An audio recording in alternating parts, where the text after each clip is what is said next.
আমি হয়তোবা বাবার সাথে স্টেডিয়ামে চলে যেতে পারি। প্রেস বক্সে বসে খেলা দেখতে চাই। হ্যালো ভিউয়ার্স, অবশেষে আমরা চলে এসেছি বাংলাদেশ দলের জার্সি নিয়ে। আমরা জার্সি শেষ পর্যন্ত পেয়ে গেছি। বাংলাদেশ দলের এবার 10 জন সিঙ্গাপুরের বিপক্ষে যে ম্যাচটা খেলবে সেই ম্যাচের জার্সিটা অলরেডি আমাদের হাতে চলে এসেছে। আমি কিনে নিয়ে এসেছি দৌড়ের স্পন্সর লোগো সম্পর্কিত জার্সি, পুরো আমার ফ্যামিলির সবার জন্য। আমি আমার মেয়েদের জন্যও কিনে এনেছি। মাইশা এবং মানহা, তোমরা চলে এসো। কেমন জার্সি তোমরা একটু দেখো তোমাদের জার্সি আসলে তোমরা। শুরুতে আমি একটু মানহার কাছে জানতে চাই যে মানহা, তোমার জার্সিটা তোমার পছন্দ হয়েছে কিনা? হ্যাঁ, আমার কাছে আলহামদুলিল্লাহ খুব ভালোই লেগেছে। জার্সির কাপড় কোয়ালিটি কেমন ছিল? এটা খুবই ভালো, আরামদায়ক। আরামদায়ক। আর জার্সির রংটা, কালারটা কেমন? আমার কাছে তো ভালোই লেগেছে। এবার একটু মাইশা বলো যে এই জার্সিটা আসলে কেমন লেগেছে তোমার কাছে? আমার কাছে খুব ভালো লেগেছে। আর জার্সির কোয়ালিটিটা কেমন মনে হয়েছে? ভালোই, মানহার মতন আরামদায়ক। আমি তো আসলে আন্দাজে কিনেছিলাম, তোমাদের মাপ মতো লেগেছে? হ্যাঁ হ্যাঁ, সব ঠিকই আছে। এবার একটু তোমরা একটু বলো যে আসলে বাংলাদেশের ফুটবল খেলা তোমরা কি দেখো কিনা একটু বলো। হ্যাঁ দেখি, তোমরা যখন দেখো, মানে বলতে গেলে বাবা যখন দেখে তখনই আমার দেখা হয়।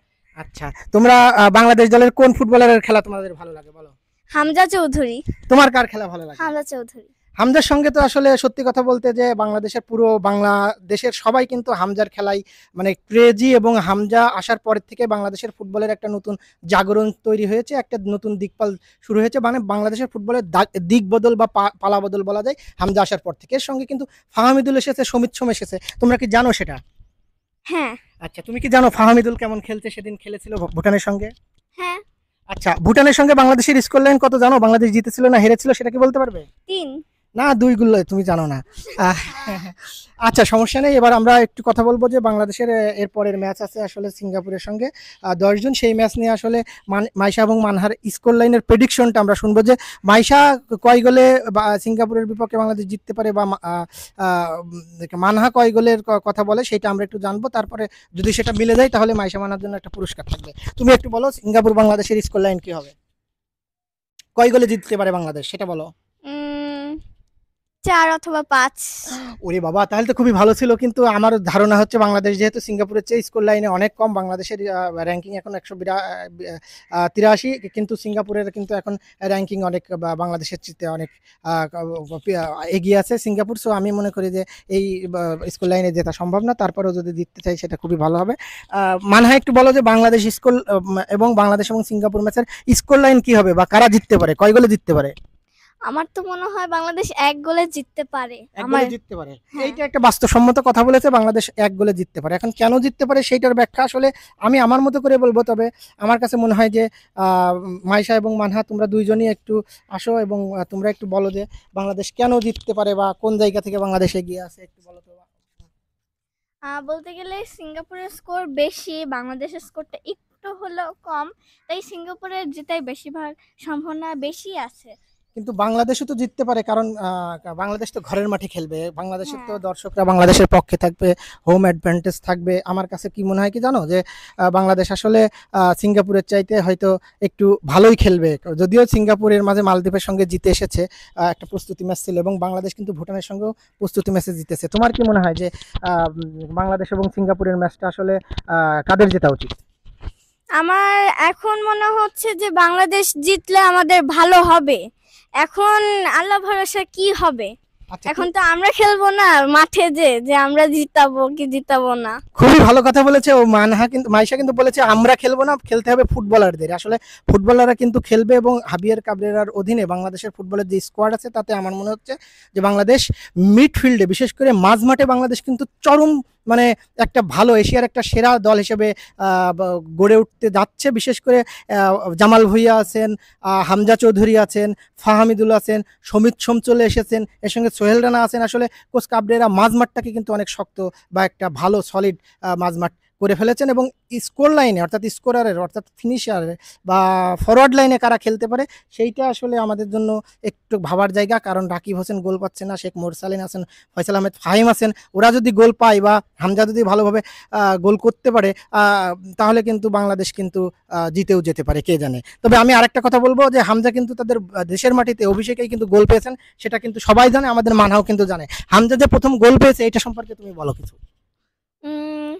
হামজা তো প্রথম ম্যাচে ভুটানের সঙ্গে বাংলাদেশের সঙ্গে ভুটানের ম্যাচে হামজা গোল করেছেন, সেইটা একটু বলো যে গোল পেয়ে হামজার গোল পেয়ে তুমি কতটা খুশি বা কতটা আশা দেখো বাংলাদেশকে সিঙ্গাপুরের বিপক্ষে জেতার? হামজা আসার পর আমি সত্যি একটা আশা দেখেছিলাম বাংলাদেশ জেতার। তো এখন মনে হচ্ছে যে হামজা আসার পর বাংলাদেশের দলটা আরেকটু ভালো হচ্ছে। দেখি কি হয়। হ্যাঁ, সত্যি কথা, ও যেটা বললো আসলে আপনারা জানেন যে এর মধ্যে যে জামাল ভুঁইয়ার কর্নার থেকে হামজা হেডে ভুটানের বিপক্ষে যে গোলটা করেছিল সেই গোলটা কিন্তু অসাধারণ গোল ছিল।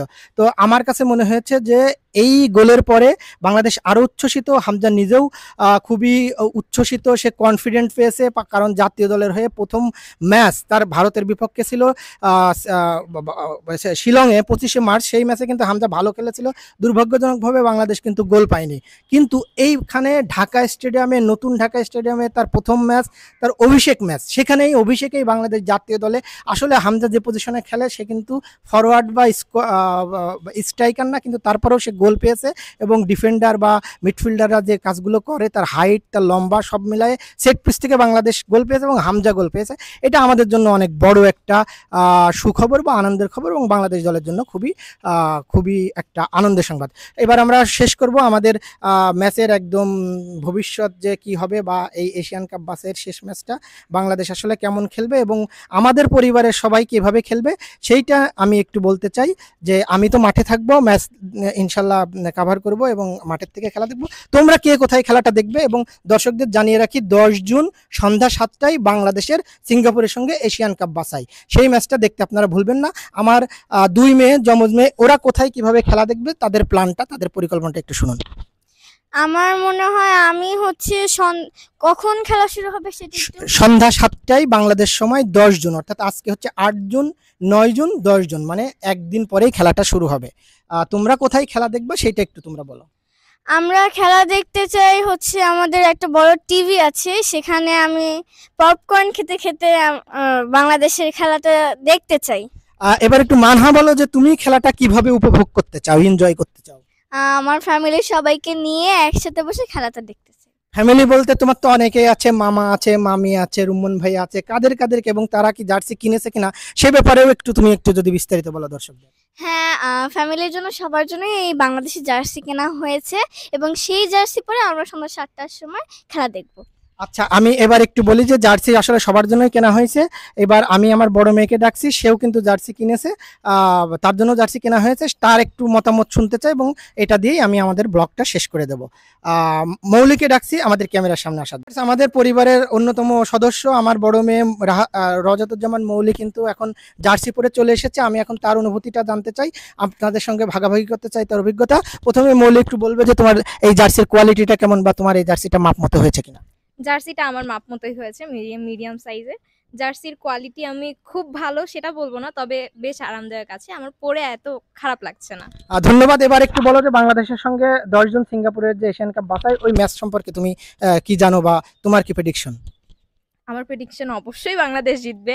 আল গো ফর বাংলাদেশ এন্ড আমি চাই বাংলাদেশ অন্তত 2 গোলে জিতুক।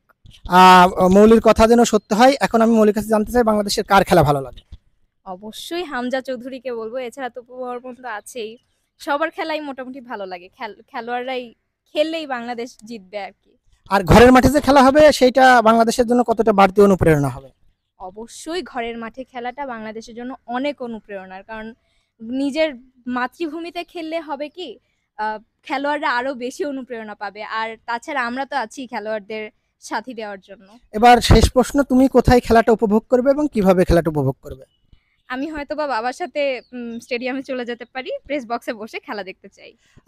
সেটা সম্ভব হবে কিনা আমি ঠিক বলতে পারছি না দর্শকরা, তারপরেও আমরা চেষ্টা করব। আর শেষ পর্যন্ত সবাই ভালো থাকবেন এবং বাংলাদেশের জয় উপভোগ করবেন এবং আমরা চাই বাংলাদেশ সিঙ্গাপুরকে হারিয়ে এশিয়ান কাপ বাছাইয়ের টপ পয়েন্ট টেবিলে যেন থাকে। সেই পর্যন্ত সবাই ভালো থাকবেন। সবাইকে আল্লাহ হাফেজ।